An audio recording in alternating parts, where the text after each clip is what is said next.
When everyone is working toward that common vision, it's easier to align individual goals with the team's mission. And that not only boosts motivation, but also fosters a sense of belonging. Welcome to the Creative Solutions Podcast. On the show, it's my job to tease out the creative solutions my guests are coming up with to change the world through creativity, social action, and mindset. I also give you tips and techniques so you can do the same. This episode is brought to you by my class, Meditation for Busy People, where you'll learn how to relieve stress and discover clarity and joy in just 5 minutes a day. It's also brought to you by the Brain FM app and this podcast's host, Podbean. Also, follow the podcast on Instagram or TikTok and check out our shop for merch, music, and musings. The links are all in the show notes. Hello, and welcome to the Creative Solutions Podcast. I'm your host, Izolda Trakhtenberg. Super grateful that you took the time to be here. Today, I want to talk about what you need to do to navigate a fractured team or group. So when you're working with a group, if you're leading a group of any kind, and there's interpersonal conflicts and the group just sort of falls apart, what do you do? What do you do to help reintegrate everybody so that they can become a cohesive, creative powerhouse, right? That's what I want to talk about, because this challenge can test any leader. How do you mend a fractured team and reshape it into that powerhouse, something that is vibrant, something that's a group that's all working together? But before we get to that, I kind of want to talk about, why do teams fracture in the first place? Teams can fracture for lots of different reasons. Sometimes it's the result of miscommunication and unresolved conflicts that fester beneath the surface. Other times, jealousy, competition can create an atmosphere of divisiveness that stifles creativity and teamwork. And it's not uncommon for a team's once harmonious rhythm, and you know me, I talk about music all the time, disrupted, leading to decreased productivity and an erosion of trust. And I think this is where a leader can step in, not as a referee, but as a conductor, sort of poised to orchestrate the return of unity and collaboration.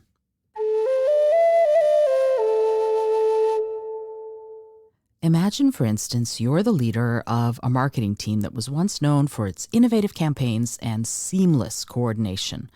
But lately, you've noticed that there's tension between certain team members, and that once fluid exchange of ideas has become stilted, and collaboration feels forced and like they've got to do it instead of because they are working towards a greater goal together. And you see, this shift isn't uncommon, and it's really important to recognize that as a leader, it's your responsibility to mend these fractures. Just like a skilled composer brings together all of these different instruments to create that harmonious, wonderful symphony, you have the power to guide your team members back into alignment. So if you found yourself struggling with the challenge of a team that's lost its collaborative spirit, keep listening. In the next few minutes, I'm going to delve into some actionable tips and strategies that you, as a creative leader, can employ to bridge the gaps, reignite the spark, and mold your fractured team into a united front that thrives on collaboration and innovation. As I was mentioning before, leading a team is like conducting an orchestra or symphony. Every instrument has to play its part in harmony to create that beautiful piece of music. So if your team's harmony, forgive me for this, is a bit off key, stay tuned, because I've got some of those actionable tips and strategies so that you'll be able to transform, I'm saying it, discord into concord. Ha ha ha. No, but seriously, this is going to be something that I think is going to be very useful, and I hope that it's useful to you. Here's the first one: understanding the underlying dynamics. I think the first step in solving any problem or any challenge is that you have to understand its root cause. When a team fractures or a group comes undone, it's often due to a breakdown in communication, a lack of trust, and perhaps unresolved conflicts. Jealousy and competition can also erode the collaborative spirit that once was really a thriving thing. And as a leader, it's crucial to identify these issues and address them head on. For example, let's say Sarah and Jake, using names out of a hat here, had a disagreement over a project's direction. Their unresolved conflict created tension that started to affect the entire team's morale and cohesion. As the leader of the team, acknowledging this tension and initiating a calm, private conversation with Sarah and Jake to understand their perspectives can be the first step towards resolution. I think fostering trust and open communication becomes super important here. So giving everybody the chance to have their say in an environment where everyone else is listening to them is super important. So don't just talk. Make sure that everybody has a chance to speak and that everybody is listening when they're not speaking. Because building trust is like building a bridge. It takes time, effort, and a really stable foundation or base. So start by creating a safe space for that open communication. Encourage all your group members to express their thoughts, concerns, and ideas and ideals without fearing that they're going to be judged for it. Regular team meetings, both formal and informal, are a great way to ensure everyone is heard. So imagine you're leading a team of designers and you notice that some team members sort of hesitate to share their ideas during those brainstorming sessions that I hope you're already holding, by the way. To foster open communication, implement a, quote, no idea is a bad idea, unquote, policy. Celebrate even the wildest suggestions and provide positive feedback. This encourages a sense of psychological safety where team members feel comfortable sharing their thoughts. The third thing that I want to talk about is that I want to encourage you to celebrate collaboration over competition, because jealousy, and wow, jealousy can really seem important in the moment. It often arises from that competitive environment where individual people's achievements are sort of prioritized over the overall team's success. So if you can shift the focus to celebrating collaboration and highlight how each team member's unique skills contribute to the collective achievements, you're going to be able to create that sense of unity that's going to sort of overpower even or supersede personal and individual rivalries, right? The important thing here becomes to emphasize the team's accomplishments. Individual people, great. And if you acknowledge the team's accomplishments, you provide that place where everyone feels important, right? So think about this. Imagine Alex and Maya, another names out of a hat. This is another sort of example scenario for you. Imagine Alex and Maya are vying for the spotlight due to their impressive contributions to a project. Instead of singling out unique individual achievements, you want to acknowledge the entire team's efforts in reaching milestones. Host team-wide celebrations and share the success stories that showcase how different talents came together to create something exceptional. And that can be tough because those individual people are still going to want to be recognized. Recognize them, but don't have that be the main thrust of what you're doing when you're celebrating the team's successes. You can recognize it. And if you do, I encourage you maybe to recognize some input everybody on the team or in the group has had in achieving the level of success you've already achieved. Instead of just going, well, Maya and Alex were both great. And that kind of implies that everybody else wasn't. And they may not have been pivotal to the success of whatever's going on. But I can bet that they were doing something that was pivotal that may not be being recognized or realized right now. So that's something to think about when you're a leader, when you're doing this stuff, when you're working through all of this. You need to look at it from those perspectives because celebrating the team is what's going to get the team thinking like a team. I know I'm saying the word team a lot, but it's really important that we think of it in those terms. Individual achievements are great, and honoring those individuals at times is terrific.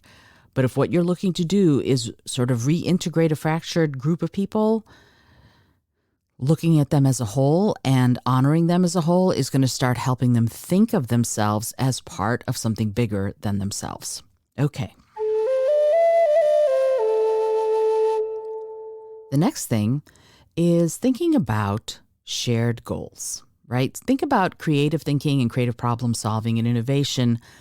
They thrive when there's an atmosphere of shared purpose, right? If you're working with a group, if you're doing it yourself, that's one thing. But if you're working with a group, then you want to have that sort of collective goal, right? The purpose that we're all here for. And so as a leader, I want you to set clear and really engaging and inspiring goals that are going to require the entire group's collective effort. When everyone is working toward that common vision, it's easier to align individual goals with the team's mission. And that not only boosts motivation, but also fosters a sense of belonging. Here's another example for you. Imagine you're leading a tech startup and your team is struggling to innovate while there are a lot of internal conflicts.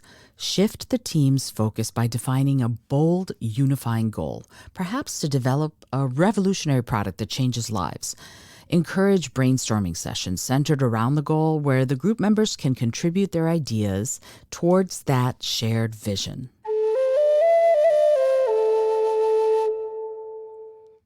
Now, another idea is that as a creative leader, you can nurture a culture of learning. Learning is a powerful tool for team bonding. Encourage continuous learning by providing opportunities for skill development and cross-functional training. You know, I talk about this a lot. When I run my workshops, I almost never have groups work together when they're all people who are doing the same thing. If you're an engineer, you might end up working with the person from the mailroom and also the person in human resources, and also someone who is in middle management. Why? Because you will then learn from each other, right? When group members like that can learn together, they're going to grow together. And that shared experience can lead to better understanding and improved collaboration. So imagine a situation where some group members feel overshadowed by their peers' expertise or skills. So in that situation, you can introduce skill sharing sessions. Let's say a member named Liam excels in data analysis. Have Liam lead a workshop where he teaches others his techniques. This not only empowers Liam, but also builds a sense of camaraderie as other people are going to appreciate his skills and learn from him.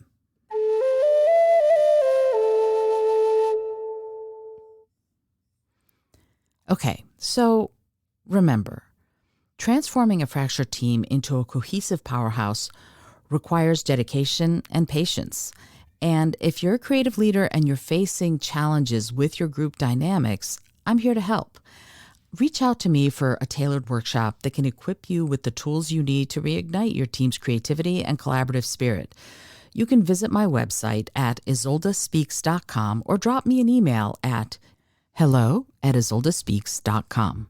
I would love to hear from you, and I would love to help you get your team to a place where they are just magic at working together. And I want to thank you for joining me on this show today, because I think together we can turn any group's challenges into opportunities for growth and innovation. So I invite you to stay creative, stay collaborative, and remember, a united team can achieve anything.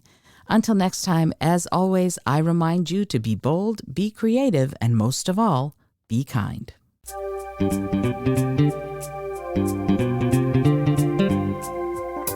Thank you so much for joining me today. I really appreciate you being here. Please subscribe to the podcast if you're new, and it would mean the world to me if you told a friend about it.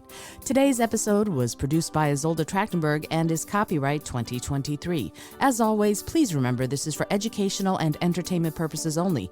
Past performance does not guarantee future results, although we can always hope. Until next time, keep living what you believe in.